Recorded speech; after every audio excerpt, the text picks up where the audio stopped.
السلام علیکم، welcome to novel سردو لائبریری چینل۔ آج جو میں آپ کے لیے ناول لے کر آئی ہوں اس کا نام ہے سفر عشق اور اس کی رائٹر ہے ماہی۔ تو اس ناول کو اب شروع کرتے ہیں۔ رات کے کسی پہر اس کی آنکھ کھلی، سر درد سے پھٹ رہا تھا، یوں معلوم ہو رہا تھا جیسے سر پر کسی نے ہتھوڑے مارے ہوں۔ اس نے بیٹھنے کی کوشش کی مگر ہمت نہیں ہو رہی تھی۔ دھیمے دھیمے وہ اٹھی اور بیڈ سے ٹیک لگا کر بیٹھ گئی اور سوچنے لگی کہ آخر ہوا کیا ہے اس کے ساتھ۔ اس کی ہنستی کھیلتی زندگی میں یوں اچانک ایک طوفان کا آ جانا کسی دھچکے سے کم تر نہیں تھا۔ جو سب کچھ اس کے ساتھ ہوا تھا اس نے کبھی گمان بھی نہیں کیا تھا، مگر قسمت کا کیا پتہ کہاں سے کہاں لے جاتی ہے انسان کو۔ اس نے اپنا سر گھٹنوں پر ٹکا لیا۔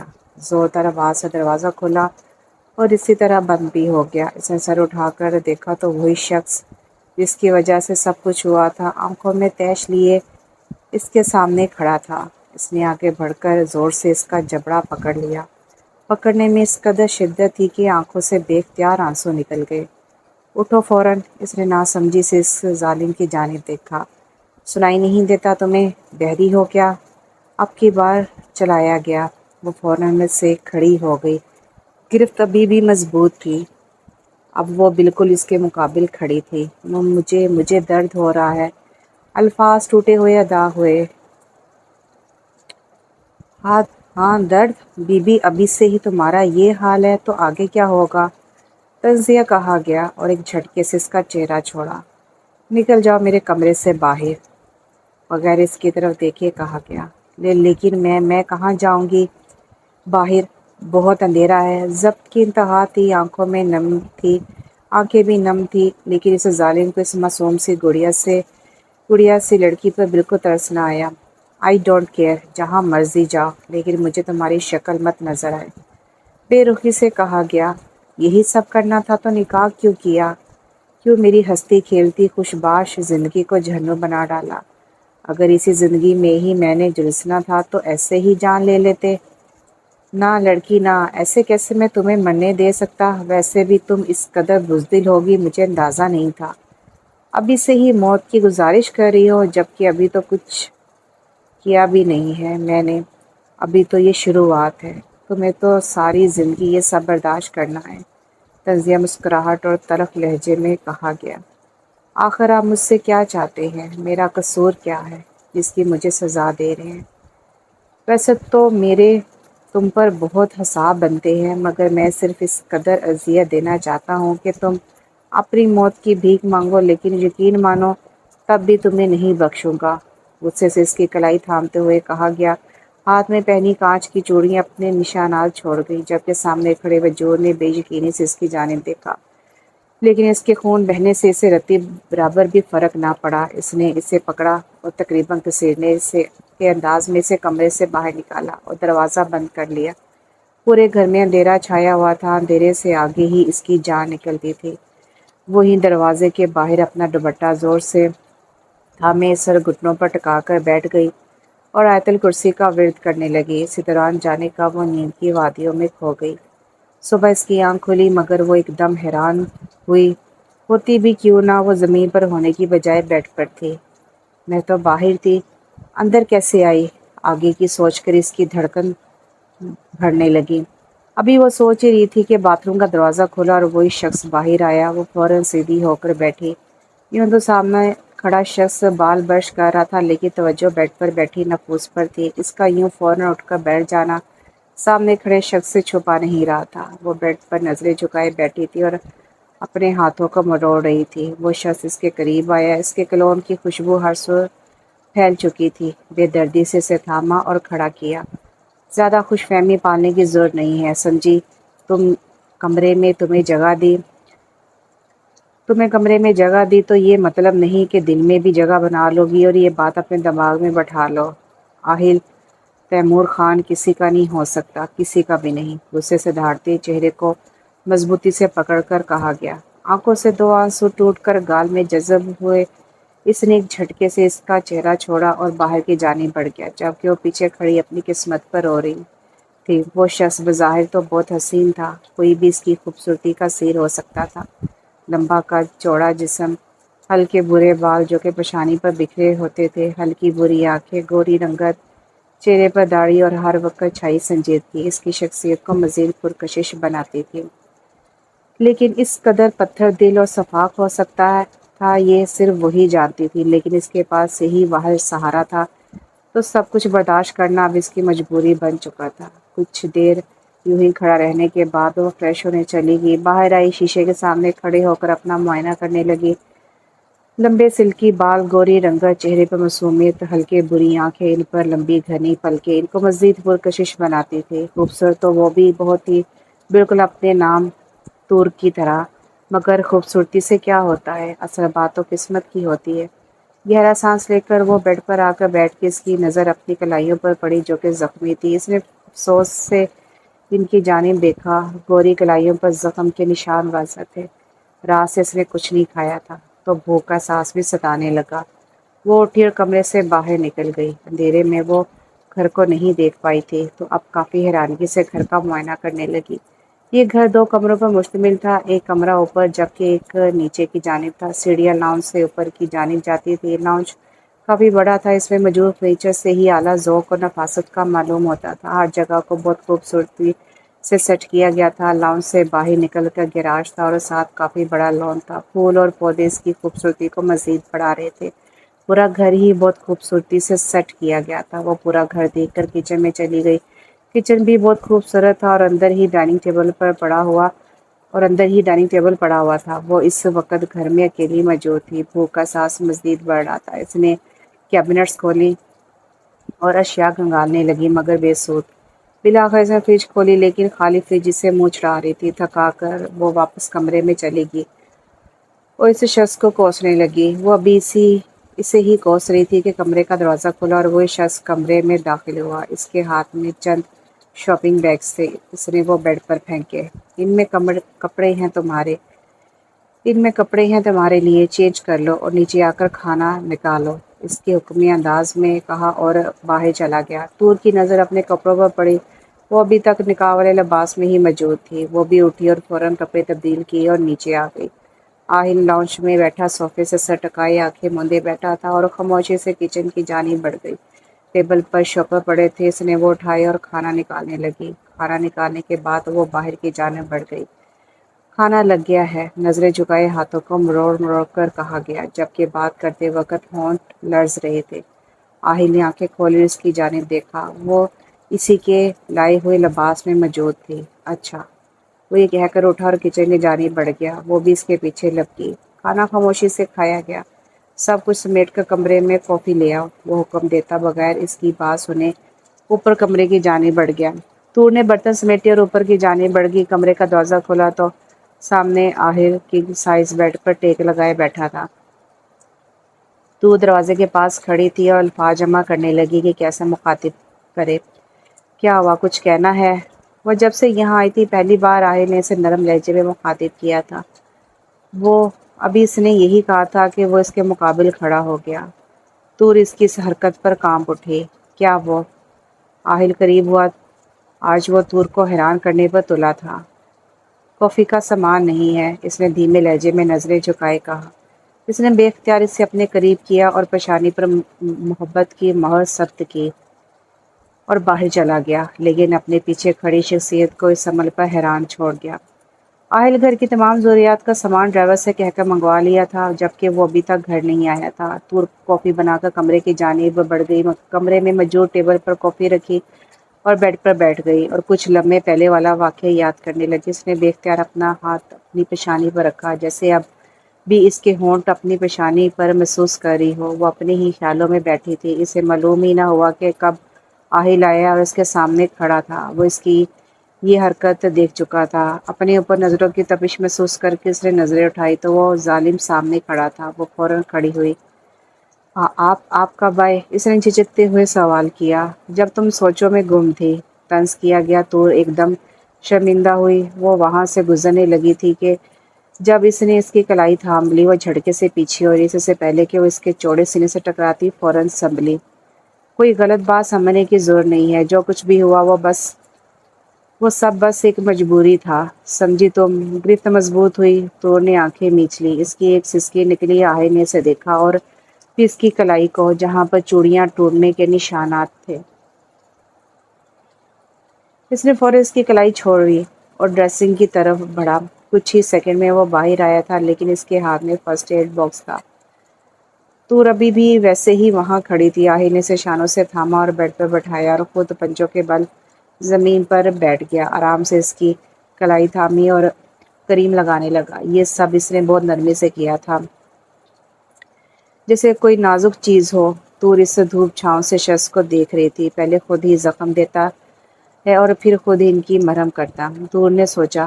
آہل اس کی نظریں اپنے اوپر محسوس کر سکتا تھا۔ تمام کارروائی کے بعد وہ خاموشی سے اٹھا، ہاتھ دھو کے کافی کا مگ تھاما اور کمرے سے باہر نکل گیا، جبکہ تور اسی جگہ کو تکتی رہی جہاں پر وہ چند پل پہلے بیٹھا ہوا تھا۔ رات ہونے کو تھی۔ آہل اب تک گھر نہیں آیا تھا۔ تور کچن میں کام کری تھی کہ اچانک لائٹ بند ہو گئی۔ ہر سو اندھیرا سا چھا گیا۔ اس کا سانس ایک دم جیسے پھولنے لگا۔ وہ وہیں خاموشی سے زمین پر بیٹھ گئی اور آیت الکرسی کا ورد کرنے لگی۔ ابھی کچھ ہی دیر ہوئی تھی کہ دروازہ کھلا اور قدموں کی آواز آنے لگی۔ تور نے زور سے اپنی آنکھیں بند کر لی، اپنے دوپٹے کو زور سے تھام لیا اور سر گھٹنوں پر ٹکا لیا۔ اس کے پڑھنے میں مزید شدت آئی۔ اس کے پڑھنے کا شغل ابھی جاری تھا کہ آہل کچن میں داخل ہوا اور اس نے ٹارچ آن کی ہوئی تھی۔ اس کی نظر اچانک ایک کونے پر بیٹھی تور پر پڑی۔ اس کو اس کی یہ حالت دیکھ کر بہت ہنسی آئی۔ وہ بالکل ایک چھوٹے بچے کی طرح ڈری سہمی بیٹھی تھی۔ وہ آہستہ سا قدم اٹھاتا اس کی جانب بڑھا۔ اس نے اس کے سر پر ہاتھ رکھا ہی تھا کہ تور کی چیخ پورے کچن میں گونجی۔ اف اللہ، میں ہوں، کیوں پاگلوں کی طرح چلا رہی ہو؟ آہل نے اپنے کان بند کرتے ہوئے کہا۔ تور نے اپنی آنکھیں کھولی تو سامنے اسی ظالم کو کھڑا پایا۔ ایک تو اتنی لیٹ آتے ہیں، اوپر سے اچھے بل انسان کی جان نکال دیتے ہیں، اوپر سے اندھیرا۔ اگر مجھے کچھ ہو جاتا یا میں مرا جاتی۔ اس سے آگے وہ کچھ بولتی، آہل نے اس کے ہونٹوں پر انگلی رکھ دی۔ میری سوا کسی کو بھی حق نہیں ہے کہ وہ تمہیں کوئی نقصان پہنچائے، تو پھر یہ اندھیرا کیا چیز ہے؟ اور لگتا ہے تمہیں مرنے کا بہت ہی شوق، مگر افسوس یہ میں ہونے نہیں دوں گا۔ آہل نے اس کی بات کاٹی اور تلخی سے کہا۔ اف، اس قدر نفرت تھی لہجے میں۔ تور کی آنکھیں نم ہوئی۔ اس نے اس کے لبوں سے انگلی ہٹائی اور باہر کی جانب بڑھ گیا۔ تور وہیں ساکت کھڑی رہی۔ آہل نے باہر جا کر دیکھا، یو پی ایس بند ہو گیا تھا۔ اس نے آن کیا اور واپس اندر کی جانب بڑھ گیا۔ تور ابھی بھی ویسے ہی کھڑی تھی۔ آہل نے ایک نظر اسے دیکھا اور اوپر چلا گیا۔ تور واپس اپنے حواس میں آئی اور برتن لگانے لگی۔ تھوڑی دیر بعد آہل بھی رقص سے ہولیے میں کچن میں داخل ہوا اور کھانا کھانے بیٹھ گیا۔ آج کافی عرصے بعد آہل نے اچھے سے گھر کا کھانا کھایا تھا۔ ویسے بوا ہوتی تھی، وہ بناتی تھی، لیکن ان کے ہاتھ میں بھی اتنا ذائقہ نہ تھا۔ آہل نے دل ہی دل میں اس کے کھانے کی تعریف کی۔ کھانا کھانے کے بعد تور برتن سمیٹنے لگی۔ جب آہل وہیں کرسی پر بیٹھا رہا، تور کو حوصلہ ملا کہ وہ ساتھ ہے، ورنہ ڈر کی وجہ سے اس سے کام نہیں ہو پانا تھا۔ اس نے جلدی جلدی سے سب کچھ سمیٹا۔ آہل اس کی ہر حرکت نوٹ کر رہا تھا، لیکن ظاہری طور پر انجان بنا بیٹھا تھا۔ وہ جانتا تھا کہ تور کو اکیلے میں ڈر لگتا ہے، تو کسی احساس کے تحت وہ وہیں بیٹھا رہا۔ وہ خود نہیں جانتا تھا کہ وہ کیوں اس کا خیال کر رہا ہے۔ کام ہو گیا ہے؟ وہ اپنی سوچوں میں بیٹھا تھا کہ تور کی آواز آئی۔ وہ خاموشی سے اٹھا، کمرے کی جانب بڑھ گیا۔ تور بھی اس کے پیچھے ہو لی۔ میں صبح سے بوا کو بلا لوں گا، آہل نے کہا۔ تور خاموش رہی۔ وہ آ کر سب کام کر جایا کرے گی اور جب تک میں نہیں آؤں گا وہ تمہارے ساتھ ہی رہیں گے، اس نے وضاحت دی۔ جی اچھا، تور بس یہی کہہ پائی۔ میں اب تھکا ہوا ہوں، سونے لگا ہوں، تم بھی سو جاؤ، کیونکہ اگر میں سو گیا تو پھر نہیں اٹھنے والا اور میں بالکل برداشت نہیں کروں گا کہ کوئی میری نیند خراب کرے۔ اس کا اشارہ کس جانب تھا تور بخوبی سمجھ گئی تھی، اس لیے بغیر وقت ضائع کیے فوراً بستر پر لیٹ گئی اور آنکھیں موند لی۔ صبح اس کی آنکھ کھولی، کمرے میں کوئی بھی موجود نہیں تھا۔ اس کی نظر گھڑی پر پڑی جو صبح کے 10 بجے آ رہی تھی، مطلب آہل آفس جا چکا تھا۔ اس نے بے اختیار اپنا سر تھاما۔ اوہ، اتنی دیر ہو گئی۔ وہ فوراً اٹھی اور فریش ہونے چل دی۔ کچھ دیر بعد وہ باہر نکلی، بال بندے اور نیچے کی جانب چل دی۔ ابھی تھوڑی ہی دیر گزری تھی کہ دروازے پر گھنٹی بجی۔ پہلے تو وہ سوچ میں پڑ گئی کہ اس وقت کون آ سکتا ہے، لیکن کچھ یاد آنے پر دروازے کی جانب بڑھی۔ دروازہ کھولا تو سامنے ایک خاتون کھڑی تھی۔ جی آپ کو بیٹا آہل نے بلایا تھا، میں اس کی بوا ہوں، انہوں نے شفقت سے کہا۔ تور سائڈ پر ہوئی اور انہیں اندر آنے کا راستہ دیا۔ بیٹا آپ نے ناشتہ کر لیا ہے؟ انہوں نے سوال کیا۔ نہیں، اصل میں آج دیر سے اٹھی تھی تو بس۔ چلو آپ بتا دو کہ کیا لوگی، میں بنا دیتی ہوں، انہوں نے شفقت سے کہا۔ تور کی آنکھوں میں نمی آئی، مگر اس نے فوراً چھپا لی۔ تور بھی ان کے پیچھے کچن میں چلی گئی اور کرسی پر بیٹھ گئی۔ بوا ساتھ ساتھ تور کے لیے ناشتہ بنا رہی تھی، باتیں بھی کر رہی تھی اور تور بس ان کے سوالات کے جواب دے رہی تھی۔ بیٹا آپ کے ماما پاپا کہاں ہوتے ہیں؟ انہوں نے سوال کیا۔ میں جب چھوٹی تھی تب ان کی ڈیتھ ہو گئی تھی، اس نے آستگی سے جواب دیا۔ بیٹا مجھے معاف کر دو، مجھے نہیں معلوم تھا، اور انہوں نے فوراً معافی مانگی۔ نہیں نہیں کوئی بات نہیں، طوربا مشکل مسکرائی۔ بیٹا آپ شادی سے پہلے کیا کرتی تھی؟ انہوں نے موضوع بدلا۔ پڑھتی تھی، مختصر سا جواب آیا۔ تو یوں اچانک شادی؟ بس یہی سوال تھا جس سے وہ دور بھاگتی تھی۔ میں ذرا باہر دیکھ لوں؟ وہ یہ کہہ کر باہر نکل گئی۔ یہی وہ لمحہ تھا جب اس کی زندگی بدلی تھی، مگر کیا حقیقت تھی، اس سے صرف وہ ہی واقف تھی۔ ٹھنڈی ٹھنڈی ہوا نے صبح کو مزید خوشگوار بنا دیا تھا۔ پرندوں کی چہچہانے کی آواز بھی کہیں فضا میں شامل تھی جو اس وقت کو مزید خوبصورت بنا رہی تھی۔ یوں ہی صبح کی ایک دیوانی لون میں ٹہر رہی تھی اور پھولوں کو چھو رہی تھی اور خوش ہو رہی تھی۔ بیٹا اندر آ جاؤ، بیمار ہو جائے گی۔ وہ بھی پھولوں کو چھو رہی تھی جب پیچھے سے آواز آئی، آنی یار آپ کو پتہ ہے نا مجھے یہ وقت کتنا پسند ہے؟ اس نے اپنے باہیں پھیلائے گھوم کر آسمان کی طرف دیکھتے ہوئے کہا۔ بیٹا جانتی ہوں، لیکن بیمار پڑ جاؤ گی اور یونیورسٹی کا بھی ٹائم ہونے والا ہے۔ شاباش اندر آؤ، انہوں نے شفقت سے کہا۔ آنی پلیز تھوڑی دیر اور، اس نے جیسے التجا کی۔ ٹھیک ہے، میں بھی پھر یہیں بیٹھ جاتی ہوں، جب تم تھک جاؤ تو مل کر اندر چلیں گے، انہوں نے جیسے فیصلہ سنایا۔ کیا یار آپ ہمیشہ مجھے ایسے ہی بلیک میل کرتی ہیں؟ اس نے روتی شکل بنا کر کہا۔ تو تم مان لیا کرو نا بات، میں نہیں کروں گی، انہوں نے مسکراتے ہوئے کہا اور اندر کی جانب بڑھ گئی، جبکہ ناصور سے بھی پیچھے جانا پڑا۔ جاؤ شاباش، چینج کرو، میں ناشتہ بناتی ہوں، انہوں نے مسکراتے کہا اور کچن کی جانب بڑھ گئی اور وہ بھی اپنے روم میں چلی گئی۔ تیار ہو کر وہ نیچے آئی تو ناشتہ تیار تھا۔ جلدی جلدی ناشتہ کیا، آنی سے ملا اور باہر کی جانب بڑھ گئی جہاں وین اس کا ویٹ کر رہی تھی۔ یونیورسٹی کا آخری سمیسٹر چل رہا تھا اور پیپرز نزدیک تھے، سب اسی کی تیاری میں مگن تھے۔ طور بہت کم گو تھی، یہی وجہ تھی کہ اس کی کسی سے بھی دوستی نہیں ہوئی تھی اور وہ خود بھی سب سے دور ہی رہتی تھی، بس اپنے کام سے کام رکھتی تھی۔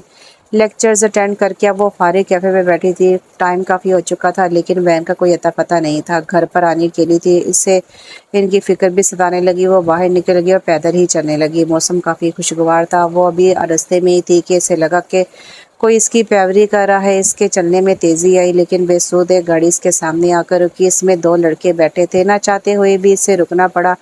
گاڑی میں سے ایک لڑکا باہر نکلا، شکل سے ہی بدماش ٹائپ لگتا تھا، اس کے سامنے آ کر کھڑا ہو گیا۔ طور نے ناگواری سے اس کی جانب دیکھا۔ طور اس وقت سر پر حجاب کیے لمبی سی کالی چادر سے ڈھکی ہوئی تھی۔ اس شخص نے اس کی کلائی تھامنی چاہی۔ طور فوراً سے پیچھے ہوئی۔ گاڑی میں بیٹھا وہ شخص سب کچھ دیکھ رہا تھا، نہ جانے کس احساس کے تحت باہر نکلا اور اپنے ساتھی کو کچھ کہا۔ پہلے لڑکے کی نسبت دوسرے لڑکے کے چہرے پر سنجیدگی تھی، جبکہ پہلے والا لڑکا فوراً آ کر گاڑی میں بیٹھ گیا۔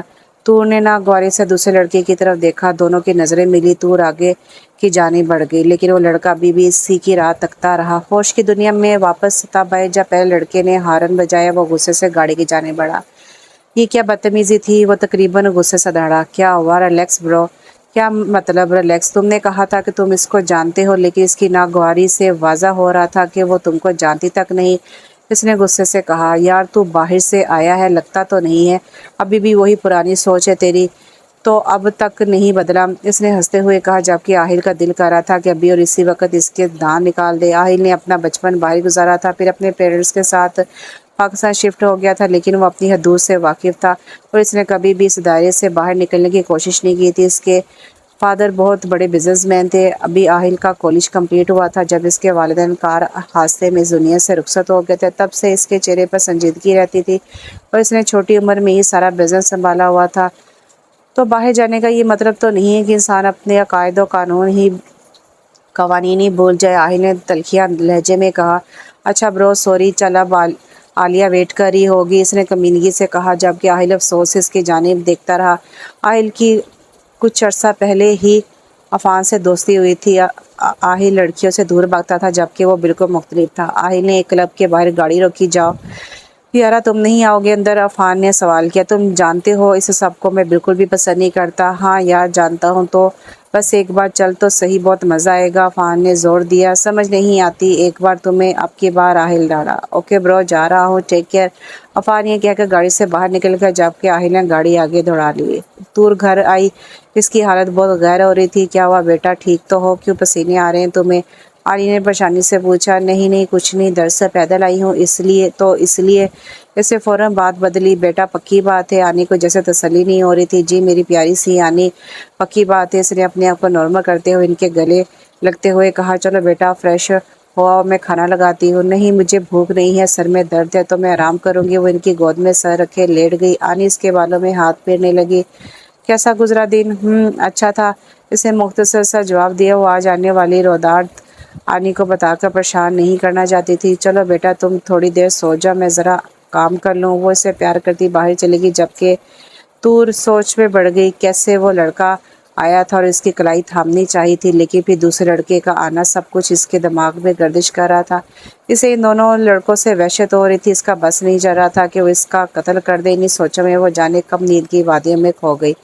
ہیلو کہاں تم؟ ماہل عفان نے سے فون کرتے ساتھ ہی سوال کیا۔ کیوں یارا آج تو پلیز مجھے یونیورسٹی پک کر لے گا؟ خیریت تو ہے؟ ہاں یار وہ میں بعد میں بتاؤں گا، پلیز تو مجھے پک کر سکتا ہے؟ اوکے میں آ جاؤں گا، تھینک یو، عفان نے کہتے ساتھ ہی فون کٹ کر دیا۔ کل والا واقعہ اس سے ابھی تک یاد تھا، مگر دوست تو تھا تو جانا پڑنا تھا۔ اس نے اپنا فون اور گاڑی کی کیز اٹھائی اور باہر کی جانب بڑھ گیا۔ کچھ ہی دیر میں وہ یونیورسٹی کے باہر تھا کیونکہ چھٹی کا ٹائم ہو چکا تھا۔ میں باہر کھڑا ہوں، تم آئی نہیں ابھی تک؟ آہل نے فون اٹھاتے ساتھ ہی کہنا شروع کر دیا۔ یار تھوڑا سا کام ہے، وہ بس کر لوں، آدھا گھنٹہ لگے گا، تو ایسا کر اندر آ جا۔ میں کیسے اندر آ جاؤں؟ ظاہری بات ہے ٹانگوں سے ہی چل کر آؤ گے، عفان نے کہا اور فون کاٹ دیا۔ آہل کو ناچار اندر جانا پڑا کیونکہ اس کا واپس جانے کا کوئی موڈ نہیں تھا۔ ابھی وہ اندر انٹر ہوا تھا کہ ایک اور ہی دنیا بات ہی ہر طرف گہما گہما تھی۔ جگہ جگہ لڑکے اور لڑکیاں ٹولیوں کی صورت میں کھڑے باتوں میں مگن تھے۔ بلیک شرٹ اور پینٹ پر سن گلاسز لگائے، چہرے پر وہی سنجیدگی لیے وہ گلیمر ڈھا رہا تھا اور بہت سی لڑکیوں کی نظر کا مرکز بنا ہوا تھا۔ وہ آگے بڑھا، اپنے اوپر نظریں بخوبی محسوس کر سکتا تھا بغیر کسی کی طرف توجہ دیے۔ وہاں موجود گراؤنڈ میں جا کر بیٹھ گیا اور عفان کا انتظار کرنے لگا۔ ابھی وہ ادھر ادھر دیکھ رہا تھا، جب اس کی نظر اسی لڑکی پر پڑی۔ وہ آج بھی سر پر حجاب کیے اپنے گرد کالی چادر لپیٹے ہوئے تھی، چہرے پر معصومیت واضح تھی۔ اپنے ارد گرد سے بے خبر نظریں جھکائے آگے بڑھ رہی تھی۔ وہ چند پل یوں ہی سے دیکھتا رہا، جانے کیوں وہ اس سے سب سے الگ لگی تھی۔ باقی لڑکیوں کی طرح کبھی بھی کسی بھی آسائش سے پاک چہرہ پر ایک عجیب سی چمک تھی جو اس سے سب سے منفرد بناتی تھی۔ وہ خاموشی سے بغیر کسی طرف دیکھے گراؤنڈ میں آ کر بیٹھ گئی اور وین کا انتظار کرنے لگی۔ ابھی وین کے آنے میں ٹائم تھا۔ اس نے اپنے بیگ سے ایک کتاب نکالی اور اس میں محو مصروف ہو گئی۔ یہ جانی بغیر کے سامنے بیٹھا شخص اس کی ہر چیز پر نظر رکھے ہوئے ہے۔ وہ کتاب پڑھنے میں اس قدر مصروف تھی کہ اسے پتہ ہی نہ چلا کہ کب وہ شخص آیا اور اس کے سامنے آ کر کھڑا ہو گیا۔ اسے نظر اٹھا کر دیکھا تو چہرے پر ناگواری چھا گئی۔ ہیلو، میں نے دیکھا کہ آپ ہیں تو سوچا کہ سلام ہی کر لوں۔ اگر کوئی اور اس شخص کو دیکھتا تو یقین ہی نہ کر پاتا کہ وہی آہل ہے، لڑکیوں سے دور بھاگنے والا۔ آج خود ایک لڑکی کو مخاطب کر رہا تھا۔ کر لیا سلام، اب آپ جا سکتے ہیں، طور نے چہرے پر سخت تاثرات لیے ہوئے کہا۔ دراصل مجھے اس دن کے لیے سوری کہنا تھا۔ یہ کیا کسی کے سامنے نہ جھکنے والا آج کسی اور کی غلطی پر اپنے آپ کو جھکا گیا؟ ہاں سوری، بہت سے آپ جیسے لوگوں کو دیکھے ہیں، پہلے غلطی کرتے ہیں اور پھر معافی مانگنے آ جاتے ہیں، یہ جانے بغیر کہ ان کی ایک غلطی سے ایک لڑکی کی پوری زندگی برباد ہو سکتی ہے۔ تر کے لہجے میں سختی برقرار تھی۔ کسی کی ایک نہ سننے والا آج خاموشی سے یہ سب سن گیا تھا۔ تر اٹھی، اپنا بک بیگ میں ڈالی اور سائڈ سے ہو کر گزرنے لگی کہ آہل نے بے اختیار اس کی کلائی تھام لی۔ تور بے اختیار پلٹی اور ایک تھپڑ اس کے منہ پر مارا۔ آہل پھٹی پھٹی آنکھوں سے یہ منظر دیکھ اور سمجھنے کی کوشش کر رہا تھا۔ وہاں موجود لڑکے اور لڑکیاں ان کے جانب متوجہ ہو گئے تھے۔ شرم نہیں آتی آپ کو یوں کسی کا ہاتھ پکڑتے ہوئے؟ پہلے معافی مانگتے ہیں اور پھر وہی بےہودہ حرکتیں کرتے ہیں۔ آپ جیسے مرد ہی ہوتے ہیں جو اپنے ملک اور معاشرے کو بدنام کرتے ہیں۔ یوں کسی کا بھی بیچ رستے میں ہاتھ تھام لینا کہاں کی شرافت ہے؟ یوں کرنے سے دوسروں کی نظروں میں تو آپ ہیرو بنے ہوں گے، لیکن میری نظر میں تمہاری کوئی حیثیت نہیں ہے، کوئی بھی نہیں، تم گھٹیا ہو۔ یہ تو مجھے اسی دن پتہ چل گیا تھا، لیکن آج مجھے یقین بھی ہو گیا ہے۔ اب کی بار تور کا لہجہ اونچا ہوا تھا، سختی ابھی تک برقرار تھی۔ وہ کچھ کہے بنا آگے کو بڑھ گئی اور باہر نکل گئی جہاں وین کھڑی اس کا انتظار کر رہی تھی۔ اسٹوڈنٹ کا بھیڑ دیکھ کر عفان اس جانب آیا اور سامنے کا منظر دیکھ کر حیران رہ گیا۔ آہل اس وقت غصے سے لال ہو رہا تھا، وہ بھی تور کے پیچھے باہر نکلا، عفان بھی اس کے پیچھے بھاگا۔ تم خود کو سمجھتی کیا ہو؟ ہاں، یوں سب کے سامنے مجھے بے عزت کیا اور میں چپ رہوں گا، خاموش تماشائی بنے سب کچھ دیکھتا اور برداشت کرتا رہوں گا؟ نہیں، یہ تمہاری بھول ہے، میں اپنی بےعزتی کا حساب ضرور لوں گا، یہ بات یاد رکھنا۔ زور سے اس کی کلائی تھامے آنکھوں میں غصہ لیے دھاڑتے ہوئے کہا، ضبط اس قدر مضبوط تھی کہ تور کی گرفت اس قدر مضبوط تھی کہ تور کی آنکھوں سے آنسو نکل گئی۔ جھڑکے سے آہل نے اس کی کلائی چھوڑی اور اپنی گاڑی کی جانب بڑھ گیا۔ تور اب واقعی ڈر گئی تھی، اس میں جانے کہاں سے ہمت آ گئی تھی کہ اسے اپنے ڈیفنس کے لیے وہ شدید قدم اٹھایا تھا، لیکن اسے نہیں معلوم تھا کہ اس کی ایک حرکت اس کے ساتھ کیا کچھ کر سکتی تھی۔ تور گھر پہنچی، اس کی حالت آگے ہی بہت خراب تھی، لیکن اسے دھچکا تب لگا جب گھر پر آنی موجود نہیں تھی۔ اس نے ہر جگہ دیکھا مگر وہ کہیں بھی نظر نہ آئی۔ وہ پریشانی سے ساتھ والے گھر کی جانب بڑھی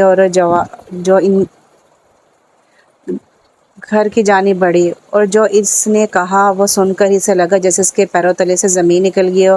اسے رکشا کروایا، فوراً ہسپتال کی طرف روانہ ہو گئی۔ وہ اس وقت ہسپتال میں موجود تھی۔ اسے پتہ چلا کہ آنی کو بہت سویر ہارٹ اٹیک ہوا تھا، اسی لیے انہیں فوراً ہسپتال میں ایڈمٹ کیا گیا تھا۔ وہ کھڑی ڈاکٹر کا انتظار کر رہی تھی کہ ڈاکٹر تھیٹر سے باہر نکلے۔ آپ پیشنٹ کے ساتھ ہیں؟ اس نے پروفیشنل انداز میں پوچھا۔ جی، تور نے بامشکل جواب دیا۔ سوری، ہم نے بہت کوشش کی لیکن ہم انہیں نہیں بچا پائے۔ اٹیک بہت سویر تھا، بچانا بہت مشکل تھا۔ وہ الفاظ ادا کر رہے تھے اور تور کو لگ رہا تھا کہ وہ بھی ختم ہو جائے گی۔ وہ کس طرح وہاں کھڑی تھی یہ صرف اسے ہی معلوم تھا۔ ڈاکٹر تو کہہ کر چلا گیا لیکن تور وہی زمین پر ڈھسی گئی۔ ایک ہی تو اپنا تھا اس کا اس دنیا میں، وہ بھی اسے آج اس بھری عارضی دنیا میں اکیلا چھوڑ گیا تھا۔ اس کے آنسو مسلسل بہہ رہے تھے۔ آج اسے لگ رہا تھا کہ اس کے جینے کا مقصد بھی ختم ہو گیا ہے۔ جو درد ملا بہت گہرا ہے، مجھ سے بچھڑنے والا ہی صرف میرا اپنا تھا۔ گھر میں محلے کی کچھ خواتین موجود تھی۔ تور میت کے پاس سامنے بیٹھی بے آواز رو رہی تھی اور دیکھ رہی تھی کہ یوں اچانک سب کچھ کیسے ہو گیا۔ لیکن یہی تو زندگی ہے، انسان جو کچھ سوچتا ہے وہی سب کچھ تو نہیں ہوتا نا۔ خیر، باہر سے میت کو لے کر جانے کا شور اٹھا۔ تور ابھی بھی بے یقینی سے سب کچھ دیکھ رہی تھی، جیسے یقین کر رہی ہو۔ بیٹا حوصلہ کرو بچے، ایک خاتون نے اسے تسلی دیتے ہوئے کہا۔ مرد آئے اور میت اٹھا کر لے گئے۔ تور ان خاتون کے گلے لگ کر پھٹ پھٹ کر رو دی جبکہ وہ اسے حوصلہ دیتی رہی۔ روتے روتے تور بے ہوش و حواس سے بیگانہ ہو گئی۔ اس کی آنکھ کھلی۔ سردی کے موسم میں بھی اس کے چہرے پر پسینہ تھا، جیسے اس نے کوئی بھیانک خواب دیکھا ہو۔ اس نے فوراً آنی کو آواز دی۔ ادھر نظر دوڑائی، کمرہ خالی تھا، یعنی وہ خواب نہیں تھا، سچ تھا۔ اس کی جان سے پیاری آنی سچ مچ اسے اس بھری دنیا میں اکیلا چھوڑ گئی تھی۔ میرے غموں کو بانٹنے والا، ظالم دنیا سے بچانے والا، وہ ایک شخص جو کل کائنات تھا، بھری دنیا میں مجھے تنہا کر گیا۔ اے وقت، کچھ ایسا کر، کچھ دیر تو تھم جا، مجھے نہ سمجھ انسان کو ابھی ظالم دنیا کو پہچاننا ہے۔ وقت بیت رہا تھا کیونکہ اس سے تو بیتنا ہی تھا۔ وقت اگر کسی کے لیے رک جاتا تو وہ بھلا وقت ہی کہاں۔ آنی کی وفات کو 1 مہینہ بیت چکا تھا۔ تور کی زندگی جیسے بے معنی ہو گئی تھی۔ اس نے یونیورسٹی جانا چھوڑ دیا تھا اور اپنے آپ کو ایک کمرے تک محدود کر لیا تھا۔ راتوں کو اکثر وہ ڈر جاتی لیکن اسے بہلانے والا، اس کا ڈر ختم کرنے والا کوئی بھی نہ ہوتا۔ آنی نے کچھ پیسے جوڑ کر رکھے ہوئے تھے، گھر کا سامان بھی ختم ہو چکا تھا، اب وہ ہاتھ پر ہاتھ رکھے تو نہیں بیٹھ سکتی تھی۔ مرتی کیا نہ کرتی، اٹھی، اپنا حجاب کیا، چادر لی اور باہر کی جانب بڑھ گئی۔ پہلے کی طرح اس کے چہرے پر بالکل رونق نہیں رہی تھی، یوں معلوم ہوتا تھا کہ جیسے بہار کے بعد خزاں آئی ہو۔ اگر کوئی اسے ایسے دیکھتا تو بالکل یقین نہ کرتا کہ یہ وہی تور ہے۔ بازار پہنچ کے اس نے ضرورت کا سامان لیا، گھر کی جانب بڑھ گئی اور وہ ابھی رستے میں ہی تھی کہ اس سے اپنے پیچھے کسی کی موجودگی کا احساس ہوا۔ اسے پیچھے مڑ کر دیکھا تو اس کی آنکھیں حیرت سے پھیلی۔ اس سے پہلے کہ وہ کوئی کارروائی کرتی، ہوش و حواس سے بیگانہ ہو گئی۔ اس کی آنکھ کھلی، اپنے آپ کو ایک انجان جگہ پر پایا۔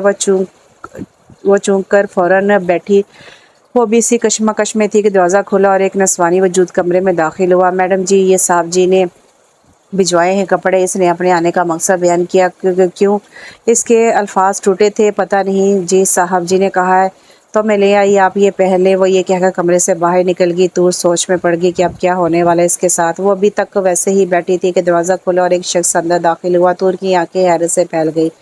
آپ مجھے یہاں کیوں لائے ہیں؟ اس نے سوال کیا۔ پلیز مجھے گھر جانا ہے، بہت ٹائم ہو گیا ہے۔ اب تو میں یہیں رہنا ہے۔ خاموشی سے یہ جوڑا پہنو اور باقی چیزیں میں بھجوا دیتا ہوں۔ کیا مطلب ہے؟ میں بھلا یہاں کیوں رہوں گی؟ ہاں، میرا اپنا گھر ہے، میں وہاں جاؤں گی۔ شادی کے بعد لڑکی اپنے شوہر کے ساتھ ہی رہتی ہے۔ اس نے آرام سے جواب دیا۔ کیا مطلب؟ مطلب یہ کہ کچھ دیر بعد تمہارا نکاح ہے۔ آپ ایسا کیسے کر سکتے ہیں؟ اس نے بے یقینی سے اس کی جانب دیکھا۔ میں ایسا ہی کر سکتا ہوں، سمجھی تم؟ اس نے اس کے چہرے کو زور سے پکڑتے ہوئے کہا۔ 2 آنسو ٹوٹ کر اس کی گال پر گرے۔ اب فوراً سے یہ جوڑا پہنو، نکاح خواہ آتا ہی ہوں گے۔ وہ حکم چلاتا باہر کی جانب بڑھ گیا۔ طور کے پاس اس کے سوا کوئی چارہ نہیں تھا، مرتی کیا نہ کرتی۔ تیار ہوئی، ہاتھوں میں بے دردی سے چوڑیاں پہنی، کچھ ہی دیر میں طور کو نیچے لایا گیا۔ لاؤنج میں نکاح خوان کے ساتھ چند گواہ موجود تھے، نکاح پڑھوایا گیا۔ طور نے جن لمحات میں بور ادا کیے اور دستک کیے، یہ صرف اسے ہی معلوم تھا۔ ایک ہی پل میں اس نے اپنی ساری زندگی اس شخص کے نام کر دی تھی جسے وہ جانتی تک نہیں تھی۔ جانتی تھی تو صرف وہی الفاظ جو اس نے اسے کہے تھے کہ اس کے جسم میں سنسناہٹ سی دوڑی۔ سب جا چکے تھے، طور ابھی بھی اسی جگہ بیٹھی ہوئی تھی۔ آہل اندر آئے اور ایک نظر اس پر ڈالی طور فوراً کھڑی ہو گئی۔ آہل اس کے قریب آئے، اسے بازو سے تھاما اور گھسیٹنے کے سے انداز میں اوپر کمرے میں لے گیا اور بیڈ پر پھینکا۔ طور اس سے سختی کی توقع ہی رکھتی تھی، لیکن اسے نہیں معلوم تھا کہ اس قدر سختی ہوگی۔ طور کی آنکھوں میں نمی آ گئی۔ اس قدر سختی اس کی 22 سالہ زندگی میں کسی نے نہیں کی تھی۔ سب کے سامنے بے عزت کیا تھا نا تم نے مجھے، لیکن میرے پاس تو پوری زندگی ہے تمہاری زندگی برباد کرنے کے لیے، چن چن کر بدلے لوں گا۔ آہل نے اس کی آنکھوں میں آنکھیں ڈال کر کہا اور کمرے سے باہر نکل گیا، جبکہ طور بستر پر ڈھیسی گئی۔ وہ لون میں اپنی ہی سوچوں میں ٹہری تھی جب بوا نے اسے آواز دی، بیٹا آ جائیں، کھانا کھا لیں۔ انہوں نے محبت سے کہا۔ وہ ان کے پیچھے ہو لی اور خاموشی سے کھانا کھانے لگی۔ بیٹا کو کوئی بات بری لگی ہو تو معاف کر دینا۔ نہیں نہیں بوا، آپ مجھے شرمندہ کر رہی ہیں۔ اس نے فوراً انہیں ٹوکا، بھلا ماؤں کی بات بھی بچوں کو بری لگتی ہے اور ماں باپ بچوں سے معافی نہیں مانگتے۔ اس نے مسکراتے ہوئے کہا۔ بوا بھی مسکرا دی، وہ اسے اس کی خوشیوں کی دعا دینے لگی۔ رات کافی لیٹ آہل گھر آیا تھا۔ طور نے اس کا انتظار کیا، لیکن جانے کب اس کی آنکھ لگ گئی۔ وہ کمرے میں داخل ہوا، سامنے طور بیڈ پر سو رہی تھی۔ اس کو غصہ آنے لگا، اس نے زور سے کمرے کا دروازہ بند کیا، لیکن طور ٹس سے مس نہ ہوئی۔ وہ گہری نیند میں تھی۔ آہل ٹائی کی ناب کھول کر اپنی شرٹس کے اوپر کے 2 بٹنز کھولے اور ریلیکس سے انداز میں صوفے پر بیٹھ گیا اور سگریٹ پھونکنے لگا، لیکن طور بالکل بھی نہیں ہلی۔ اب آہل کی ہمت جواب دے رہی تھی۔ وہ غصے سے اٹھا، زور سے اسے جھنجھوڑ ڈالا۔ طور فوراً سے اٹھ بیٹھی۔ کیا ہوا؟ اس نے گھبراتے ہوئے کہا۔ میرا چین برباد ہوا، آہل بڑبڑایا۔ طور نے ناسمجھی سے اس کی جانب دیکھا۔ آپ آگے؟ کھانا لاؤں؟ نہیں۔ کافی لاؤ؟ نہیں۔ کافی لاؤں؟ نہیں۔ تو پھر آپ نے اٹھایا کیوں ہے مجھے؟ اس نے ناسمجھی سے اس کی جانب دیکھا۔ مجھے سونا ہے۔ تو آپ سو جائیں، میں نے کون سا آپ کو منع کیا ہے؟ میں نے یہاں بیڈ پر سونا ہے۔ اف، پورا بیڈ خالی پڑا ہے تو آپ سو جائیں۔ طور جھنجھلائی۔ میں اکیلا سوؤں گا تو میں کہاں سوؤں؟ وہ سامنے صوفہ پڑا ہے نا، اس پر سو۔ دیکھیے مجھے کوئی پرابلم نہیں ہے، یہاں پر میں سکون سے سو جاؤں گی۔ یہ کہہ کر طور واپس لیٹنے ہی والی تھی کہ آہل نے اسے زور سے پکڑا۔ میرا دماغ مت کھاؤ، جو کہا ہے وہ کرو، ورنہ تم جانتی ہو مجھے میں کیا کیا کر سکتا ہوں۔ آہل نے اس کے قریب ہو کر کہا۔ سگریٹ کی اسمیل اس کے پاس سے آ رہی تھی۔ طور فوراً اٹھی، اپنا تکیہ اور چادر اٹھائی اور صوفے کی جانب بڑھ گئی۔ آہل بھی فریش ہونے چلا گیا۔ باہر آئے تو طور صوفے پر ہی سو رہی تھی۔ اس نے ایک نظر طور پر ڈالی اور خاموشی سے بیڈ پر لیٹ گیا۔ فجر کے وقت طور کی آنکھ کھلی۔ وہ اٹھی اور وضو باندھا اور نماز پڑھنے لگی۔ نماز پڑھ کر دعا کے لیے ہاتھ اٹھائے، اس کی نظر سامنے لیٹے سے ظالم پر پڑی۔ یا اللہ، تو نے انہیں میرے نصیب میں تو لکھ دیا، جس قدر یہ باہر سے خوبصورت ہیں اسی طرح انہیں اندر سے بھی خوبصورت بنا دے۔ اللہ تو رحیم ہے، کچھ بھی کر سکتا ہے۔ میرے اللہ میری اس دعا کو قبول فرما۔ یہ کہہ کے اس نے منہ پر ہاتھ پھیرا اور باہر لون میں چلی گئی۔ اس سے ایسا لگ رہا تھا کہ آج کافی عرصے بعد وہ کھلی فضا میں آئی اور وہ واک کرنے لگی۔ یہ وقت تو ہمیشہ ہی سے بہت پسند تھا۔ آہل کی آنکھ کھلی، اس کی نظر سامنے صوفے پر پڑی۔ وہ خالی تھا۔ وہ ایک دم اٹھ بیٹھا، ادھر ادھر دیکھا، وہ اسے کہیں بھی نظر نہیں آئی۔ واش روم دیکھا تو وہ بھی خالی تھا۔ اب کی بار سے سچ میں پریشانی نے آن گھیرا۔ وہ باہر کی جانب بڑھا، کچن، لاؤنج، کہیں پر بھی وہ نہیں تھی۔ وہ باہر لون کی جانب بڑھا تو وہ سامنے ٹہلتے ہوئے نظر آئی۔ تم یہاں کیا کر رہی ہو؟ آہل نے سوال کیا۔ طور نے اس کی جانب دیکھا، وہ بغیر جوتے کے واک کر رہی تھی۔ آپ کو کچھ چاہیے تھا؟ نہیں، اندر چلو، بیمار ہونے کا ارادہ ہے کیا؟ اتنی ٹھنڈ ہے اور اوپر سے کوئی شال بھی نہیں لے رکھی۔ طور نے بے یقینی سے اس کی جانب دیکھا۔ رات کو تو اسے بالکل خیال نہ آیا تھا کہ وہ سو رہی ہے۔ جی میں آتی ہوں، آپ چلیں میرے ساتھ، چلو ابھی اندر، آہل نے حکم چلایا۔ طور کو ناچار اس کے پیچھے اندر جانا پڑا، نہیں تو اس کا ابھی 1 گھنٹہ اور واک کرنے کا ارادہ تھا۔ ناشتہ بناؤں آپ کے لیے؟ ہاں پلیز، میں فریش ہو آؤں۔ جی، وہ یہ کہہ کر اس کے پاس سے گزرنے لگی جب آہل نے اس کی کلائی تھامی۔ سنو جی۔ وہ دونوں کی آنکھیں ملی۔ آہل نے فوراً آنکھیں پھیر لی۔ کچھ نہیں، وہ یہ کہہ کر اوپر چلا گیا، جبکہ طور کچن کی جانب بڑھ گئی۔